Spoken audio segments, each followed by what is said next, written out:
Product जो है हमें वो बनाना था, वो के अंदर CO2 का और ऑक्सीजन का दोनों का लेवल जो है मेंटेन करके रखना। एटीपी का यूज करके और NADPH का यूज करके, यानी लाइट रिएक्शन जो होती है वो आपको पता है डे टाइम के अंदर कंप्लीट होती है। Hello students, welcome to the concept classroom. I hope you are all good. आप सभी घर पे होंगे, स्वस्थ होंगे, मस्त होंगे, अच्छे होंगे और अपनी पढ़ाई की तरफ पूरा ध्यान दे रहे होंगे। सो आज का जो हमारा टॉपिक रहने वाला है वो रहेगा क्लास 10 चैप्टर 6 लाइफ प्रोसेस से photosynthesis. So let's begin with the concept classroom. Photosynthesis के बारे में अगर मैं आपको एक बात बताऊं तो बेटा, फोटोसिंथेसिस क्या होता है? फोटोसिंथेसिस का मतलब है सूरज की रोशनी जब पौधों पे जाती है, डलती है, तो उस टाइम पौधे अपना खाना बनाते हैं, ऑर्गेनिक फूड को प्रिपेयर करते हैं, जिसी को आप फोटोसिंथेसिस कहते हैं। बाकी आप इसके बारे में ब्रीफली आप मेरे साथ पढ़ेंगे। सबसे पहले फोटोसिंथेसिस की डेफिनेशन है। Photosynthesis is the process by which green plants, algae and some bacteria converts light energy into the chemical energy which is glucose using CO2 and H2O and releasing the ozone। बेटा ये बोल रहा है photosynthesis एक वो process होती है, green plants के अंदर होती है। Photosynthesis is the process by which green plants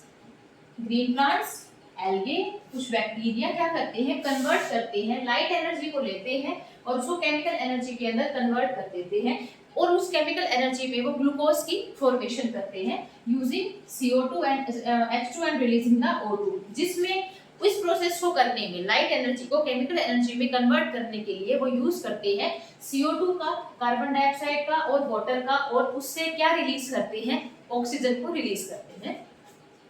इसकी एक रिएक्शन है जो मैंने बोर्ड पे लिखी हुई है, CO2 H2। ये CO2 जो इसको फोटोसिंथेसिस करने के लिए बेटा 4 चीजों की रिक्वायरमेंट होती है। सबसे पहले सनलाइट, देन आपकी carbon dioxide, water and then chlorophyll pigment.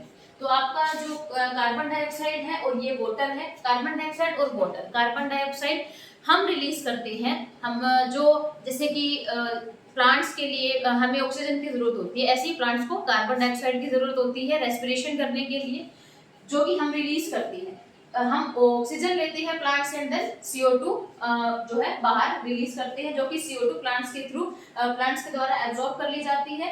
Then H2O water जो है उनको उनके रूट्स से मिल जाता है प्लांट्स को, और देन जब उस पौधे के ऊपर सनलाइट डलती है, आती है, तो वो उससे क्लोरोफिल नाम के पिगमेंट में जाती है, एंड देन वहां पर उसके बाद एक रिएक्शन होती है, जिसमें रिएक्शन के बाद कुछ आपके प्रोडक्ट्स बन के निकलते हैं। वो प्रोडक्ट क्या होते हैं, C6H12O6 plus H2O and O2। ये बेटा मैंने पहले से ही इसको बैलेंस किया हुआ है, तो 6CO2 12H2O एंड देन ये आपका ये जो है इस प्रोडक्ट को आप ग्लूकोज बोलते हो, ये आप सभी को पता है। C6H12 आपका ग्लूकोज होता है, देन 6H2O प्लस 6O2। अगर मैं बाय प्रोडक्ट की बात करूं तो आप जो बाय प्रोडक्ट है वो आप ऑक्सीजन को बोलते हैं। अगर कोई आपसे ये पूछता है कि फोटोसिंथेसिस की प्रोसेस में आपका बाय प्रोडक्ट क्या रहेगा, तो आप उसको बोलेंगे कि हमारा जो बाय प्रोडक्ट रहता है, रहने वाला होता है, वो क्या होता है, आपका ऑक्सीजन होता है। बेसिकली बेटा बाय प्रोडक्ट क्या होता है, हम आपकी रिएक्शन में हम आपका प्रोडक्ट तो बनाने वाले थे कुछ और, लेकिन उसके साथ साथ कुछ चीज साथ में रिलीज हो जाती है। एक ऑक्सीजन एक गैस है, हमारा प्रोडक्ट जो है हमें वो बनाना था, वो हमारा ग्लूकोज था, लेकिन उसके साथ क्या रिलीज हो गई, उसके साथ रिलीज हो गई आपकी ऑक्सीजन गैस, तो वो आपका बाय प्रोडक्ट हो गई। लेकिन मेन प्रोडक्ट आपका जो रहेगा वो आपका ग्लूकोज रहेगा। देन इसकी सिग्निफिकेंस के बारे में पढ़ते हैं कि भाई यूज कहाँ है आपका फोटोसिंथेसिस का। तो बेटा produces food for all organisms. जो फोटोसिंथेसिस है ये क्या करती है, सभी ऑर्गेनिजम्स के लिए फूड प्रोडक्शन करती है। Release O2 which is essential for the respiration. ये ऑक्सीजन को रिलीज करती है, यहाँ पे आपने देख ही लिया था, ये ऑक्सीजन को इसने रिलीज किया है, जो कि हमारे रेस्पिरेशन के लिए, ह्यूमन के, एनिमल्स के रेस्पिरेशन के लिए बहुत जरूरी है। Then maintain CO2 and oxygen balance in the atmosphere. ये एटमॉस्फेयर के अंदर CO2 का और ऑक्सीजन का दोनों का लेवल जो है मेंटेन करके रखती है। Then requirements for the photosynthesis, as I discussed earlier with you, कि 4 जो चीजों की रिक्वायरमेंट रहने वाली है फोटोसिंथेसिस के लिए। उसमें सबसे पहले आपकी सनलाइट है, H2O है, आपका कार्बन डाइऑक्साइड और आपका क्लोरोफिल का पिगमेंट। अब आप सनलाइट सभी को पता है, सन से मिलेगी, पानी आप उसको दे रहे हो प्लांट को, आपने कार्बन डाइऑक्साइड उसको दी है। ये क्लोरोफिल का पिगमेंट ये कहाँ प्रेजेंट होता है, जो रिक्वायरमेंट है फोटोसिंथेसिस के लिए, तो इसके बारे में अब हमको फर्दर पढ़ना है। Site of the photosynthesis. अब फोटोसिंथेसिस करने के लिए इसकी साइट क्या रहने वाली है? पूरा प्लांट जो है, पूरे प्लांट के ऊपर आपकी सनलाइट आती है, क्या पूरा प्लांट फोटोसिंथेसिस करता है? नो बेटा, पूरा प्लांट फोटोसिंथेसिस नहीं करता है। There is a proper site for the photosynthesis. आपकी प्रॉपर साइट क्या रहने वाली है? देखो इसमें मैंने लिखा है कि chloroplast is the site mainly found in the mesophyll cells of the leaves. जो क्लोरोप्लास्ट होता है, chloroplast is a cell organelle, जो सेल के अंदर प्रेजेंट होता है। और सेल की अगर हम बात करें तो मेसोफिल सेल्स के अंदर प्रेजेंट होता है। ये सेल का एक ऑर्गेनेली होता है।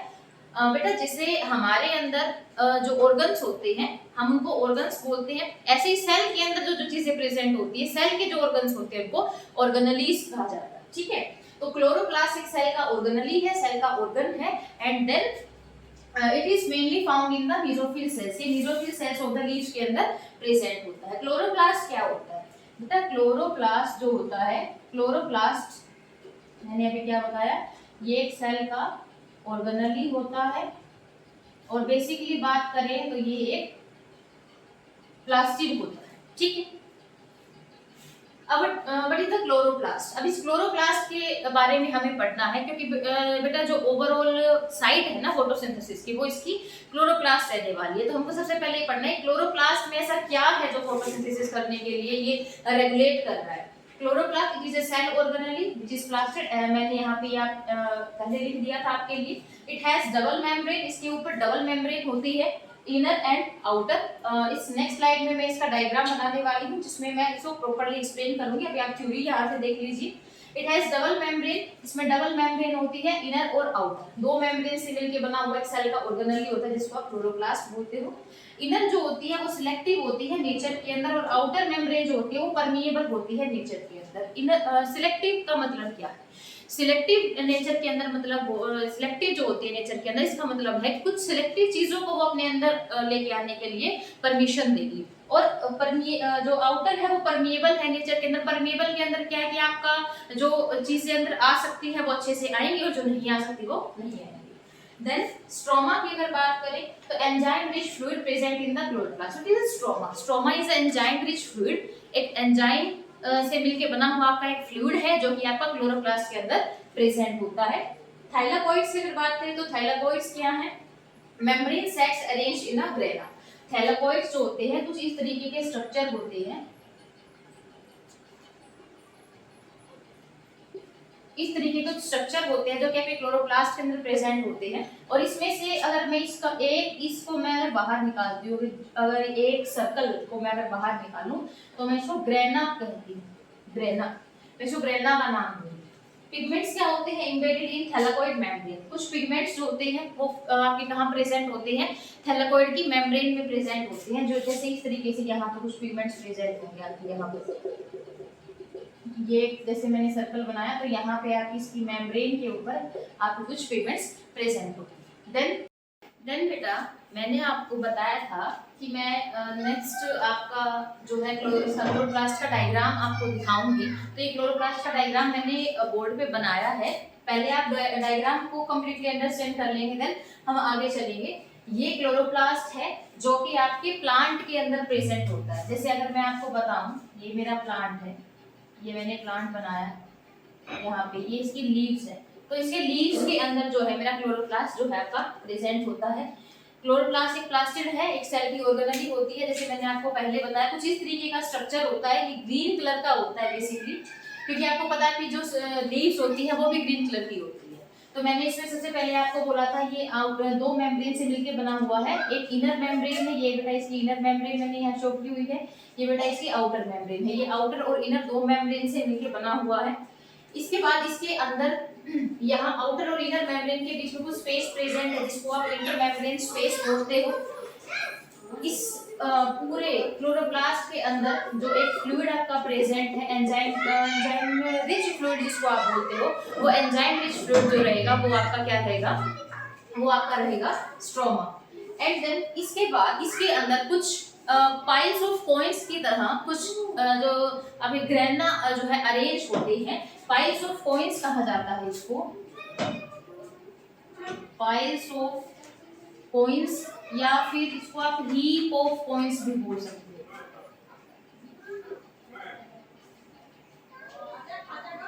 ग्रेना ग्रेना को आप पाइल्स ऑफ कॉइन्स या हीप ऑफ कॉइन्स में बोलते हो बेटा। पाइल्स ऑफ कॉइन्स या हीप ऑफ कॉइन्स का मतलब होता है, हीप का मतलब होता है ढेर। जैसे आप बहुत सारे सिक्के लो, एक के सिक्के के ऊपर एक सिक्का, इस तरीके से आप उसको अरेंज करते हो तो वो सिक्कों का बहुत सारा स्ट्रक्चर बन जाता है। इसी तरीके से ये भी ऐसे ही शो किया हुआ है कि सिक्के हैं वो उनका ढेर लगा हुआ है। इस तरीके के कुछ स्ट्रक्चर इसके अंदर प्रेजेंट होते हैं। आप अगर इस पूरे स्ट्रक्चर की बात करते हैं, इस पूरे स्ट्रक्चर की अगर आप इसकी बात करो कंप्लीटली ढेर की अगर बात करते हो तो बेटा आप उसको क्या बोलते हो, आप उसको बोलते हो ग्रेना। ठीक है, उसको आप क्या कहोगे, उसको आप ग्रेना कहते हो। अगर सिंगल इसमें से अगर मैं एक स्ट्रक्चर आपका बाहर निकाल लूं, बाय चांस ये ढेर था इस तरीके से सिक्कों का, ये ढेर, इसमें से मैं ये एक सिक्का बाहर निकाल लेती हूँ तो मैं इसको क्या कहूंगी बेटा, मैं इसको कहूंगी ग्रेनम, या मैं इसको कहूंगी थाइलैंड, मैं इसको थैलेकॉइड या फिर ग्रेनम कहूंगी। और अगर ये सारा कंप्लीट इस ढेर की बात हो रही है तो देन बेटा ये मेरा क्या रहेगा, ये मेरा क्या रहेगा, ये मेरा रहेगा ग्रेनम। सिंगुलर की अगर बात करूं तो ग्रेनम, एंड देन कंप्लीट की बात करूं तो ग्रेनम। देन बेटा ये एक इसकी बात करूं तो मैंने इसको उठाया, इसको मैंने बोला है thylakoid, inner membrane, outer membrane, ये जो है आपका ग्रेना, सिक्कों का ये ढेर जो है ये कंप्लीटली, इसको मैंने क्या बोला है, ग्रेना बोला है। देन जो आपका ल्यूमन क्या रहेगा, इसमें से बाय चांस में अगर एक जो आपका ग्रेनम है उसको अगर मैं बाहर निकालती हूँ तो उसके अंदर कुछ फ्लूइड प्रेजेंट रहेगा। इस फ्लूइड को ही मैं क्या बोलूंगी, इस फ्लूइड को मैंने नाम दिया है ल्यूमन का, तो ये ल्यूमन हो जाएगा। आपस में बहुत सारे जो ग्रेना है, ये सारे ग्रेना आपस में एक दूसरे से कनेक्टेड होते हैं, एक आप कहेंगे कनेक्शन के थ्रू कनेक्टेड होते हैं। इस कनेक्शन को बेटा मैं क्या कहती हूँ, इस कनेक्शन को मैं क्या कहूंगी, स्ट्रोमा लैमेले का नाम दूंगी, क्योंकि स्ट्रोमा एक फ्लूइड है जो कि आपकी क्लोरोप्लास्ट के अंदर प्रेजेंट है, एंड लैमेला जो मैंने ये इस तरीके से ये वायर टाइप स्ट्रक्चर बनाया है, इसको आप देख रहे हैं, इसको मैंने लैमेले का नाम दिया। तो ये स्ट्रोमा लैमेले होता है जो बहुत सारे ग्रेनों को आपस में कनेक्टेड करके रखता है। ओके, देन बेटा ये था मेरा आपका क्लोरोप्लास्ट का स्ट्रक्चर। ओके, क्लोरोप्लास्ट जो है बेसिकली ग्रीन कलर का होता है, सेल की ऑर्गेनेली होती है और सेल के अंदर फोटोसिंथेसिस के टाइम पे मेसोफिल सेल्स के अंदर प्रेजेंट होता है और आपकी जो फोटोसिंथेसिस है वो करवाने में आपका हेल्प करवाता है। इस क्लोरोप्लास्ट के अंदर क्लोरोफिल प्रेजेंट होता है। मैक्सिमम बच्चे इस चीज के अंदर है ना बेटा पजल होते हैं कि क्लोरोफिल में क्लोरोप्लास्ट होता है या क्लोरोप्लास्ट में क्लोरोफिल होता है। तो बेटा इस जो आपकी क्यूरी है इसको यहाँ से आप क्लियर करो कि क्लोरोप्लास्ट जो है उसके अंदर आपका क्लोरोफिल प्रेजेंट होता है। तो क्लोरोप्लास्ट के अंदर कुछ पिगमेंट्स प्रेजेंट होते हैं। क्लोरोफिल क्या होता है, क्लोरोफिल भी एक पिगमेंट ही होता है, ठीक है। तो क्लोरोप्लास्ट के अंदर आपका क्लोरोफिल प्रेजेंट है, कुछ पिगमेंट्स प्रेजेंट है जिनका नाम ये होता है क्लोरोफिल ए। क्लोरोफिल ए एक पिगमेंट का नाम है, it is a primary pigment which absorbs green and blue light and reflects red and blue light and reflects green. ये बेटा रेड और ब्लू लाइट जो आपका एक रेनबो बनता है, आपकी जो सन है, सन से आपकी लाइट आती है, उसके अंदर आपके 7 कलर्स आते हैं, ठीक है, विबिग्योर के फॉर्म में आते हैं, जिसमें से आपका रेड और ब्लू कलर इन दोनों कलर्स को एब्जॉर्ब करने का काम जो है वो किसका होता है, क्लोरोफिल ए पिगमेंट का होता है। ये क्लोरोफिल ए पिगमेंट आपका क्लोरोप्लास्ट के अंदर प्रेजेंट होता है और ये खुद कैसा दिखता है, ग्रीन कलर का दिखता है। देन क्लोरोफिल बी, कैरोटीनॉइड्स और ज़ैंथोफिल भी कुछ पिगमेंट्स होते हैं। These are the accessory pigments of the chloroplast. So बेटा उसके बाद हमें पढ़ना है कि स्टेप्स ऑफ फोटोसिंथेसिस क्या होते हैं। सबसे पहले हमने कहाँ से शुरू किया था, सबसे पहले हमने फोटोसिंथेसिस के बारे में पढ़ा, फोटोसिंथेसिस की डेफिनेशन के बारे में पढ़ा कि फोटोसिंथेसिस कैसे होता है, उसकी रिक्वायरमेंट्स के बारे में पढ़ा, किसकी रिक्वायरमेंट्स क्या क्या होती हैं, एंड देन उसके बाद हमने एक प्लास्टिड के बारे में पढ़ा जहाँ पर सबसे पहले आपको आपकी फोटोसिंथेसिस होती है और जिसका नाम क्या है, क्लोरोप्लास्ट। आपने क्लोरोप्लास्ट के बारे में कंप्लीटली पढ़ा, उसकी डेफिनेशन देखी, उसके अंदर जो पिगमेंट्स प्रेजेंट थे वो देखा, उसका स्ट्रक्चर देखा। देन इसके बाद यहाँ से आपका टॉपिक शुरू होता है साइट ऑफ फोटोसिंथेसिस की। भाई आपका जो सिंथेसिस की साइट रहने वाली है फोटोसिंथेसिस की वो क्या रहेगी, फोटोसिंथेसिस की स्टेप्स जो रहेंगे फोटोसिंथेसिस के वो क्या रहेंगे। साइट तो हमने पहले पढ़ ली थी जो कि आपकी क्लोरोप्लास्ट थी। अब आपके स्टेप्स है, फोटोसिंथेसिस की जो प्रोसेस है वो 2 स्टेप्स के अंदर कंप्लीट होती है।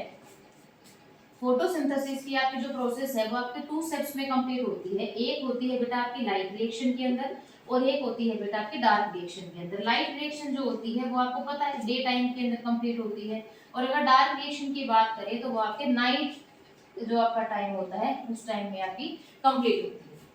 सबसे पहले हमें पढ़ना है आपकी लाइट रिएक्शन के बारे में कि लाइट रिएक्शन क्या होता है। Light reaction is a light dependent reaction. ये तो आपको पता है बेटा कि लाइट रिएक्शन जो होगी वो लाइट के ऊपर डिपेंड रहेगी। Light reaction is a light dependent reaction. Location कहाँ होगी? अब जो लाइट रिएक्शन होगी आपकी दिन में होगी, उसमें लोकेशन कहाँ रहेगी वो रिएक्शन होने की?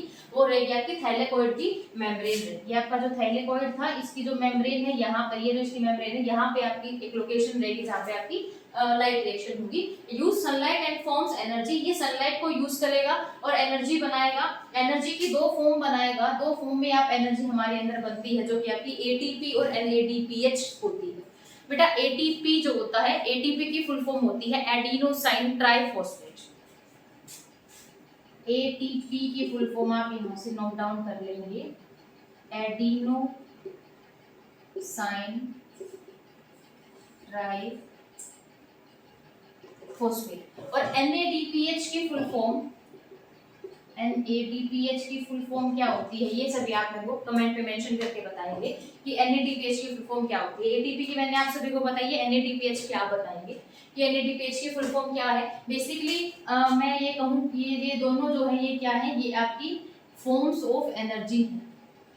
ये एनर्जी की फॉर्म होती है जिस फॉर्म में सनलाइट से एनर्जी बनाई जाती है, सनलाइट को यूज करके एनर्जी बनाई जाती है।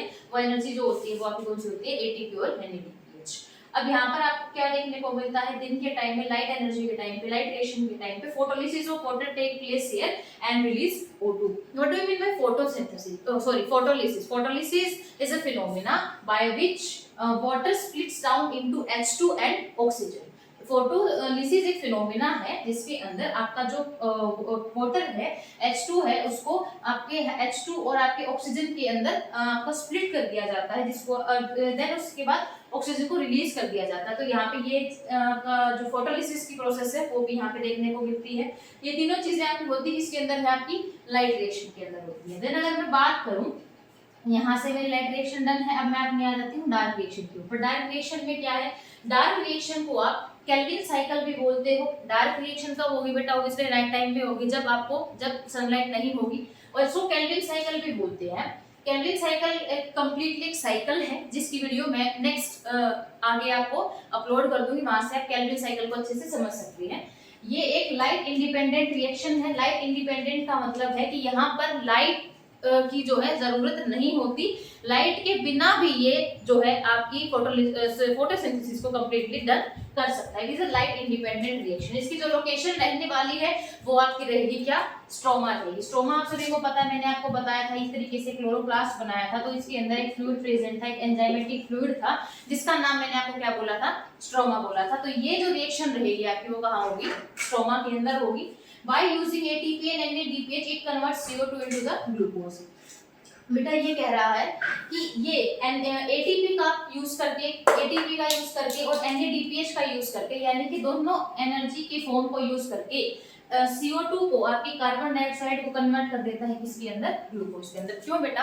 क्योंकि ये कहाँ से मिला ATP और NADPH इसको? क्योंकि इसने दिन में बनाया था ना लाइट एनर्जी के अंदर, वो इसके पास रात को स्टोर था और उसकी मदद से CO2 को ले लेता है। बाय ATP और NADPH की सहायता से ये CO2 किसके अंदर कन्वर्ट कर देता है? C6H12O6 के अंदर कन्वर्ट कर देता है, मींस आपके ग्लूकोज के अंदर कन्वर्ट कर देता है। और ये सारी ही प्रोसेस ही आपकी क्या कहलाती है? This is overall Calvin cycle.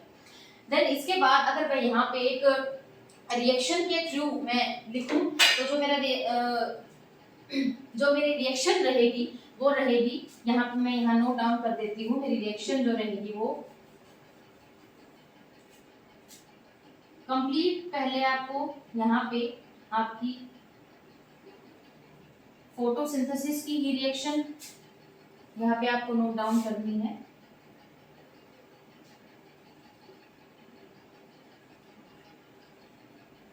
ये रिएक्शन मैंने पहले आपको लिख के दिखाई थी, +6 CO2 +6 O2। ये मेरी रिएक्शन है किस चीज? फोटोसिंथेसिस। तो अगर मैं बात करूं इन दोनों स्टेप्स, इन दोनों चीजों के बारे में कि ये जो रहेगी, ये रहेगी मेरी डार्क रिएक्शन, और इन सभी को यूज करके ये जो मेरे प्रोडक्ट्स बनेंगे, ये बनेंगे मेरे लाइट रिएक्शन के। एक बात मैं आपको क्लियर कर दूं कि हम ये समझते हैं कि जो फोटोसिंथेसिस होता है वो सिर्फ दिन के टाइम में होता है। हाँ, ऐसा है कि फोटोसिंथेसिस दिन के टाइम में होता है, बट अगर जैसे जैसे आप हायर स्टडीज की तरफ मूव करते हैं तो आपको ये बात पता लगती है कि फोटोसिंथेसिस 2 फेज इसमें कंप्लीट होता है। फोटोसिंथेसिस दिन में भी होता है और रात को भी होता है। और आप सभी को ये जान के और हैरानी होगी कि जो आप ग्लूकोज उठाते हो फोटोसिंथेसिस के थ्रू, जो आपकी जो ग्रेन्स हैं, आपके जो फ्रूट्स हैं, वेजिटेबल्स हैं, उनके अंदर जो स्टार्च आप लेते हो, वो सारा स्टार्च जो है एक्चुअल में आपका नाइट टाइम में ही प्रोड्यूस होता है, जो कि आपकी वाया डार्क रिएक्शन होता है। तो मैंने ये दिखाया कि 6CO2 प्लस 6H2O सनलाइट की प्रेजेंस में क्लोरोफिल के अंदर एक सब्सटेंस को प्रोड्यूस कर रही है। ये जो सब्सटेंस है, ये सब्सटेंस आपका क्या है? ग्लूकोज है, ठीक है। और ये रिएक्शन जो है, ये रिएक्शन कब हो रही है? आपकी रात को हो रही है। So it is a dark reaction. And then मैंने नीचे की तरफ आपको दिखाया कि 6CO2 और 6H2O को यूज करके आपका क्या बन रहा है? 6CO2 and O2। ये सब ये दोनों चीजें आपकी क्या है? ये किस टाइम पे हो रही है? आपकी लाइट रिएक्शन के अंदर हो रही है। तो यहाँ पे मैंने आपको बताया लाइट रिएक्शन और डार्क रिएक्शन के बारे में कि light reaction light dependent reaction है, थैलेमोइड मेम्ब्रेन के अंदर होती है, एनर्जीज को फॉर्म करती है। एटीपी की फुल फॉर्म मैंने आपको बताई, एडिनोसिन ट्राइफॉस्फेट। NADPH की फुल फॉर्म आप मुझे कमेंट करके बताएंगे। एंड देन यहाँ पर photolysis of water take place and it releases O2, oxygen release करती है। देन आपको डायरेक्ट रिएक्शन के बारे में मैंने बताया कि लाइट इंडिपेंडेंट रिएक्शन, यहाँ पर लाइट के ऊपर डिपेंडेंट नहीं है ये रिएक्शन, कोई जरूरत नहीं है इसे लाइट की, विदाउट लाइट भी हो सकती है। So it is a light independent reaction and इसको आप कैल्विन साइकिल भी बोलते हो।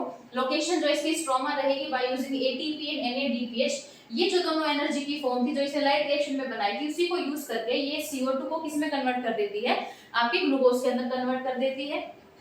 इसको आप प्लीज अपनी नोटबुक में जरूर इसको आप नोट डाउन कर लीजिएगा इस रिएक्शन को, कि आपकी जो ग्लूकोज एक्चुअली में बन रहा है, जो ग्लूकोज बनता है वो आपका ग्लूकोज कब बनता है? आपकी डार्क रिएक्शन में, मींस आपके नाइट टाइम में बनता है। और जो आपकी बाकी चीजें जो होती है वो आपके दिन के टाइम में बनती है। इसके साथ बेटा मैं आपको एक चीज बता दूं कि जो प्लांट्स होते हैं उनके अंदर जो फूड होता है वो स्टोर होता है किस चीज की फॉर्म में होता है बेटा? वो स्टार्च की फॉर्म में होता है। प्लांट्स के अंदर जो फूड स्टोर होता है वो स्टार्च की फॉर्म में होता है, ठीक है। इसे आप अपनी नोटबुक में मेंशन कर लीजिएगा। सो अब हमें पढ़ना है हमारा लास्ट टॉपिक जो है हमारा फैक्टर्स अफेक्टिंग फोटोसिंथेसिस। की फोटोसिंथेसिस कंप्लीटली हो रही है, सनलाइट मिल रही है, CO2 है, वाटर है, सारी चीजें इसको अवेलेबल हो रही है, लेकिन कुछ ऐसी चीजें हैं अगर उनके ऊपर कोई इफेक्ट पड़ता है तो उससे फोटोसिंथेसिस को क्या इफेक्ट होगा? तो फैक्टर्स अफेक्टिंग फोटोसिंथेसिस जो है उसमें हमें 5 फैक्टर्स के बारे में पढ़ना है। स्टार्टिंग के 3 आपके बोर्ड पर है। सबसे पहले आपकी लाइट इंटेंसिटी, देन आपका कार्बन डाइऑक्साइड, देन आपका टेम्परेचर, देन आपका water and then chlorophyll pigment. ये 5 आपको पढ़ने हैं, जिसमें से स्टार्टिंग के 3 यहाँ है। लाइट इंटेंसिटी के बारे में अगर हम बात करें तो sunlight provide energy for the photosynthesis. ये तो हम सभी को पता है कि जो सनलाइट मिलती है आपको, जो आपको सन जो है एनर्जी देता है, जो सूरज है वो आपको लाइट देता है, जिससे कि आपकी क्या होती है? फोटोसिंथेसिस होती है। अगर आप फोटोसिंथेसिस करने के लिए लो लाइट दे रही है तो उससे क्या होगा? एक इफेक्ट पड़ेगा। अगर आप लो लाइट प्रोवाइड करवा रही है, सनलाइट अगर लो है, तो आपकी फोटोसिंथेसिस का रेट भी जो है स्लो डाउन हो जाएगा।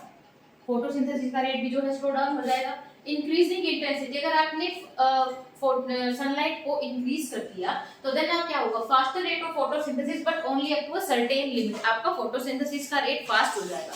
अगर आप सनलाइट को कम दे रहे हैं, कम सनलाइट प्रोवाइड करवा रहे हैं आप प्लांट को, तो उससे फोटोसिंथेसिस का रेट जो है वो स्लो डाउन हो जाएगा। अगर आप ज्यादा दे रहे हैं तो उससे फोटोसिंथेसिस का रेट जो है इंक्रीज हो जाएगा, but up to a certain limit. लेकिन ये नहीं है फोटोसिंथेसिस, अगर आप बहुत ज्यादा सनलाइट दे रहे हैं, हाई लेवल पे आपने हाई इंटेंसिटी से आपने सनलाइट दी है, तो उससे ज्यादा फोटोसिंथेसिस होगा नहीं, उससे आपके प्लांट को हार्म भी हो सकता है। कुछ चीजों की जो है गलत साइड इफेक्ट्स भी हो सकते हैं आपके प्लांट को। तो इंक्रीजिंग इंटेंसिटी, अगर आप इंटेंसिटी को इंक्रीज करती हैं तो आपका फोटोसिंथेसिस का रेट तो फास्ट हो जाएगा, लेकिन एक सर्टेन लिमिट तक ही वर्क करेगा। वेरी हाई लाइट, अगर आपने ज्यादा लाइट ज्यादा दे दी, हाई इंटेंसिटी में दे दी, तो आपका क्लोरोफिल का जो पिगमेंट होता है क्लोरोप्लास्ट के अंदर, वो क्या हो जाएगा? वो डैमेज हो जाएगा, देन सेकंड अगर हम बात करें कार्बन डाइऑक्साइड के बारे में, it is a raw material for the glucose formation. ये आपने भी देखा था कि हमने एटीपी और एनएडीपीएच का यूज करके कैल्विन साइकिल में डायरेक्ट रिएक्शन में CO2 को किस में कन्वर्ट किया था, ग्लूकोज में कन्वर्ट किया था। तो ये रॉ मटेरियल है आपका ग्लूकोज बनाने के लिए। अगर आप कम CO2 देते हैं, आपका CO2 का लेवल लो है, कम है, तो उससे आपकी फोटोसिंथेसिस भी कम हो जाएगी, जैसा कि आपने अभी आपकी लाइट के अंदर देखा था। Increasing CO2 faster glucose production but up to a saturation point. यहाँ पे सेम वही बात बोल रहा है कि CO2 को अगर आप इंक्रीज करते हो, ज्यादा CO2 देते हो, तो उससे आपका जो ग्लूकोज का प्रोडक्शन है वो ज्यादा हो जाएगा, लेकिन एक सैचुरेशन पॉइंट तक ही होगा। ये नहीं है कि आप ज्यादा CO2 देते जा रहे हो तो उससे ज्यादा प्रोडक्शन ग्लूकोज का हो जा रहा है, ऐसा नहीं। एक सैचुरेशन पॉइंट होगा, ऑप्टिमम पॉइंट, उससे ज्यादा वो नहीं कर पाएगा। देन अगर आप टेम्परेचर की बात करें तो photosynthesis is enzyme control. Photosynthesis एक ऐसी प्रोसेस है जो एक एंजाइम के थ्रू कंट्रोल की जाती है, एंजाइम कंट्रोल प्रोसेस है। फोटोसिंथेसिस को करने के लिए ऑप्टिमम टेम्परेचर आपका, जो आपकी टेम्परेचर की रेंज रहने वाली है वो आपकी रहेगी 25 से 35 डिग्री सेल्सियस के बीच में जो है आपका टेम्परेचर लाई होना चाहिए। अगर आप कम टेम्परेचर प्रोवाइड करवाते हो आप अपने प्लांट को, तो enzyme work slowly, rate decreases. अगर आप कम टेम्परेचर देते हो तो आपका जो एंजाइम है उनका काम करने का जो रेट है वो स्लो डाउन हो जाएगा और उनका रेट डिक्रीज हो जाएगा। ठीक है, तो बेटा उसके बाद मैंने आपको बताया था कि 5 फैक्टर्स हैं जो आपकी फोटोसिंथेसिस को अफेक्ट कर रहे हैं, जिसमें से मैंने आपको सनलाइट, आपका टेम्परेचर के बारे में, सनलाइट के बारे में और कार्बन डाइऑक्साइड के बारे में मैंने आपको बता दिया था। जिसके बाद आपका वाटर और क्लोरोफिल पिगमेंट बचता है।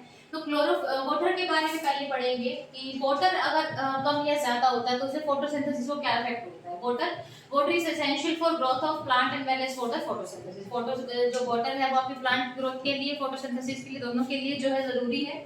Water is used in photolysis to produce oxygen. Water का यूज किया जाता है फोटोलिसिस करने के लिए, फोटोलिसिस की प्रोसेस के लिए। देन फोटोलिसिस से क्या बनाया जाता है, ऑक्सीजन बनाया जाता है। तो जो आप ऑक्सीजन ले रहे हैं, जो आपका प्लांट ऑक्सीजन बना रहा है, तो वो मेनली आप किससे बन रहा है, फोटोलिसिस से बन रहा है। फोटोलिसिस किसके थ्रू होता है, फोटोलिसिस होता है आपके वाटर के साथ होता है। जब आपका वाटर को टूट के ही आपका क्या निकलता है, ऑक्सीजन निकलता है। Then lack of water, stomata close, less CO2 intake and less photosynthesis.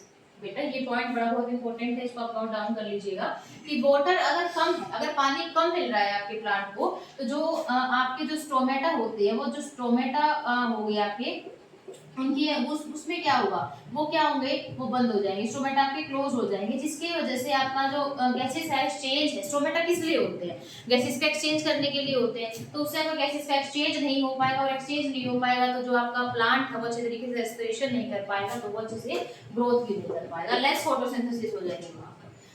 Save water storage, अगर बिल्कुल शॉर्टेज, अगर बिल्कुल ही बहुत ज्यादा पानी की कमी होती है तो प्लांट्स विद फोटोसिंथेसिस स्टॉप जो होते हैं वो आपके मुरझा जाएंगे, उनके तक आपका वाटर नहीं पहुंचेगा, ग्रोथ नहीं होगी, बड़े नहीं होंगे, तो फोटोसिंथेसिस करने के लिए कैपेबल नहीं होंगे, वो मुरझा जाएंगे, वैसे आपका फोटोसिंथेसिस बिल्कुल ही बंद हो जाएगी। अगर क्लोरोफिल की बात करें, लास्ट जो आपका फैक्टर है वो है क्लोरोफिल।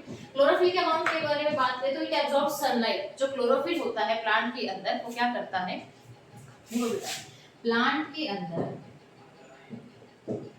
जो साइट होती है आपकी फोटोसिंथेसिस की, फोटोसिंथेसिस जो होता है वो आपका 2 जगह होता है। एक तो आपका लीव्स के अंदर होता है, और आपका एक जो आपका यंग स्टेम होती है वहां होता है।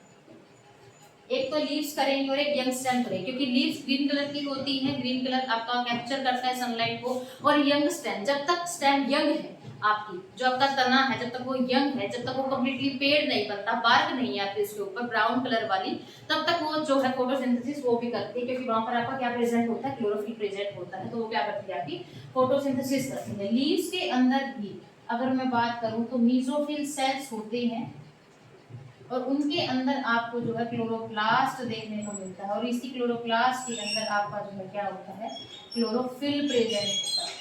तो ये कहता है कि less chlorophyll, less light absorb, slower glucose formation. ये क्लोरोफिल के बारे में बोला कि सनलाइट को एब्जॉर्ब करता है। अगर लेस क्लोरोफिल, अगर वहां पर क्लोरोफिल ही नहीं होगा, क्लोरोफिल नहीं होगा तो वो लाइट को एब्जॉर्ब नहीं करेगा, लाइट को एब्जॉर्ब नहीं करेगा तो वहां पर फोटोसिंथेसिस नहीं होगी, वहां पर ग्लूकोज फॉर्मेशन नहीं होगा।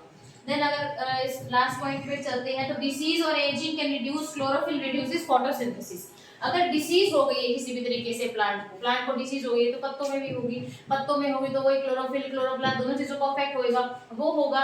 एक तो उस की वजह से, दूसरा आपका एजिंग की वजह से, ये भाई आपकी एज बढ़ती जा रही है, जो प्लांट है वो बूढ़ा होता जा रहा है, धीरे धीरे उसके अंदर फोटोसिंथेसिस करने की कैपेसिटी जो है वो खत्म होती जा रही है। तो इसकी वजह से क्लोरोफिल कम हो जाएगा और जिसकी वजह से आपकी फोटोसिंथेसिस भी होनी बिल्कुल ही या तो कम हो जाएगा या फिर धीरे धीरे करके वो बिल्कुल ही बंद हो जाएगी। ये था हमारा कंप्लीटली फोटोसिंथेसिस का जो आपका टॉपिक था, जिसमें हमने फोटोसिंथेसिस के बारे में कवर अप किया। फोटोसिंथेसिस क्या होता है, उसकी रिएक्शन होती है, उसके site of photosynthesis, steps of photosynthesis, factors affecting photosynthesis. तो इस कंप्लीट वीडियो में हमने सीखा कि फोटोसिंथेसिस कैसे होती है। ऐसे ही अच्छे अच्छे वीडियोस के लिए आप चैनल को सब्सक्राइब करें। Thank you so much, bye bye.